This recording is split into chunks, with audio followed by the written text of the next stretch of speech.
Pemerintah menyebut program Tapera tetap berlanjut meski memicu gelombang protes publik.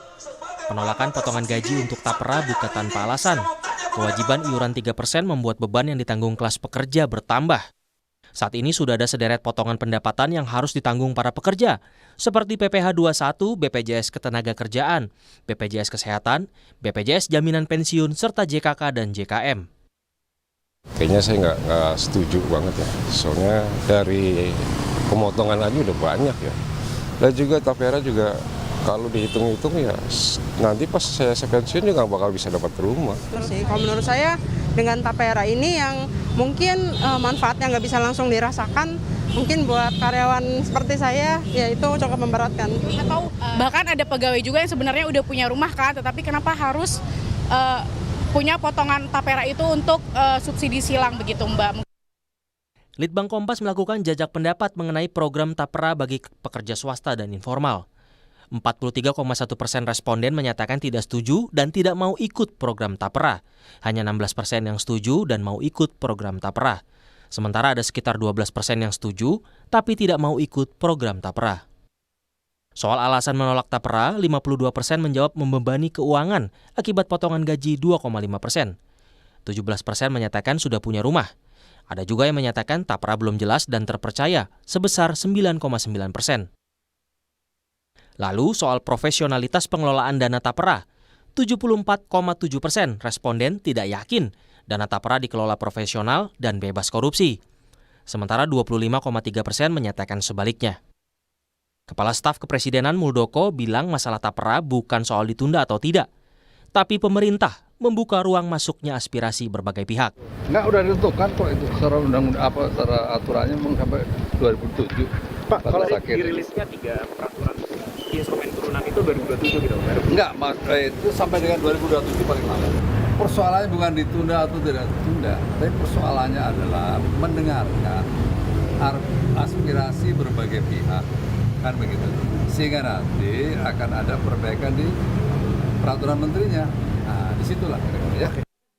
Menteri Keuangan Sri Mulyani yang juga menjabat sebagai anggota Komite BP Tapera mengakui pendapatan masyarakat telah banyak terkena beban-beban berbagai potongan seperti pajak. Namun ia menekankan kebijakan Tapera untuk memudahkan masyarakat untuk membeli rumah. Jadi kami ingin menekankan, saya memahami beban-beban dan oleh karena itu APBN juga ingin mengurangi beban masyarakat melalui berbagai cara. Kalau di perumahan adalah tadi lebih dari 228 triliun yang sudah dimasukkan dan sekarang dana FLPP itu sudah lebih dari 105 yang memutar menjadi 167 triliun bagi MBR. Masih ada policy yang harus diimprove. Harga dari rumah itu sendiri dan yang disebut sebagai kriteria MBR itu yang 8 juta mungkin kita perlu karena sekarang harga rumah mungkin bisa naik menjadi 300 juta yang sekarang itu sekitar 160 atau 170 juta. Pengusaha hingga serikat buruh menilai Tapera boleh diterapkan selama tidak bersifat wajib dan memaksa.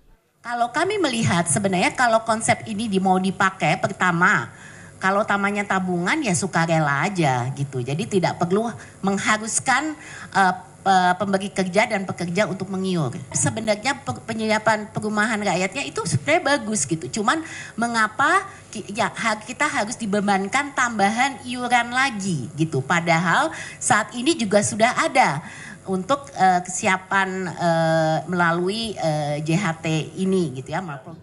Sementara Menteri PUPR Basuki Hadimulyono mengaku menyesal saat program Tapera memicu kemarahan publik. Menurut Basuki, persoalan Tapera adalah kepercayaan yang belum terbangun. Sebetulnya itu kan dari 2016 undang-undangnya. Kemudian kami dengan Bu Menteri Keuangan agar dipupuk dulu kredibilitasnya. Ini masalah keras. Ya, ini masalah keras. Sehingga kita undur ini sudah sampai 2027. Menurut saya pribadi, kalau memang ini belum siap, kenapa kita harus tergesa-gesa? Harus diketahui APBN sampai sekarang ini sudah 105 triliun dikucurkan untuk FLPP, untuk subsidi bunga. Sedangkan kalau untuk Tapera ini mungkin dalam 10 tahun bisa terkumpul 50 triliun. Jadi effortnya dengan kemarahan ini saya pikir saya nyesel betul. Pemerintah perlu mengkaji serius kebijakan Tapera, termasuk transparansi pengelolaan dana Tapera demi memastikan kepercayaan masyarakat. Tim Liputan, Kompas TV. Saudara, survei Litbang Kompas menunjukkan data 43% responden tidak setuju dan tidak ingin ikut program Tapera. Kebanyakan menolak ikut Tapera karena membebani keuangan. Kita akan bahas bersama Deputi Komisioner Bidang Pemanfaatan Dana BP Tapera, Sid Herdi Kusuma, dan peneliti Litbang Kompas, Yohanes Advent Krisdarmajati. Selamat malam, Pak Sid, juga Mas Yohanes. Ya, selamat malam. Nah, Pak Sid, kalau dari hasil survei Litbang Kompas ini ada 43% responden tidak setuju. Alasan resistensinya adalah soal keuangan, membebani keuangan salah satunya. Apakah pemerintah akan mengkaji ulang soal ini? Oh ya, baik. Saya langsung jawab ini ya. Silakan, Pak Sid. Oke, baik, terima kasih. Jadi kalau kita lihat sebenarnya kan BP Tapera ini tugasnya adalah mengelola dana Tapera, di mana ini sesuai dengan amanah yang dipercayakan kepada kami sesuai dengan undang-undang yang berlaku. Namun perlu juga dicatat, Bapak dan Ibu sekalian, bahwa sesuai dengan peraturan pemerintah nomor 25, itu berlakunya itu maksimal di tahun 2027.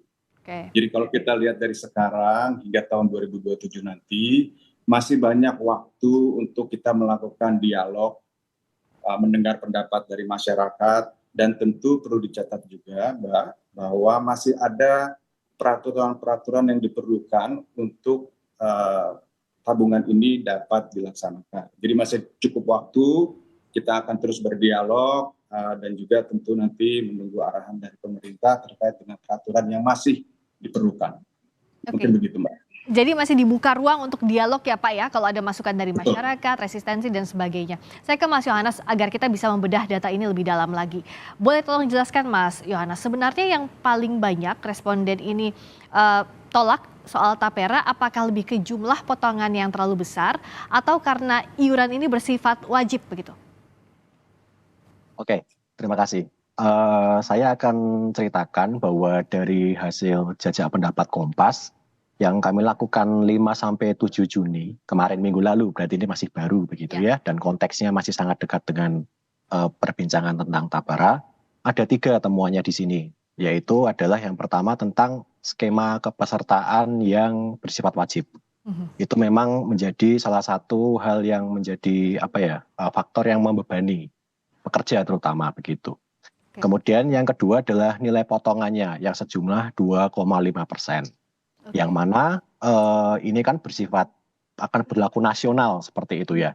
Dan ketika dibandingkan dengan harga rumah di berbagai provinsi di Indonesia, itu ada perbedaan yang cukup beragam, variatif. Makanya di sini juga orang mulai berpikir apakah 2,5% ini mampu untuk membiayai mereka dalam membeli rumah atau justru hanya menjadi beban bulanan mereka seperti itu. Artinya ini akan menjadi muara di faktor yang ketiga, yaitu tentang kepercayaan terhadap program Tapera ini. Percaya apakah sampai pada tujuannya, dan juga apakah percaya bahwa nanti akan dikelola dengan profesional, terutama jauh dari penyalahgunaan dana investasi masyarakat seperti itu. Nah, menarik kalau soal poin yang ketiga, soal trust issue ini Pak Sid.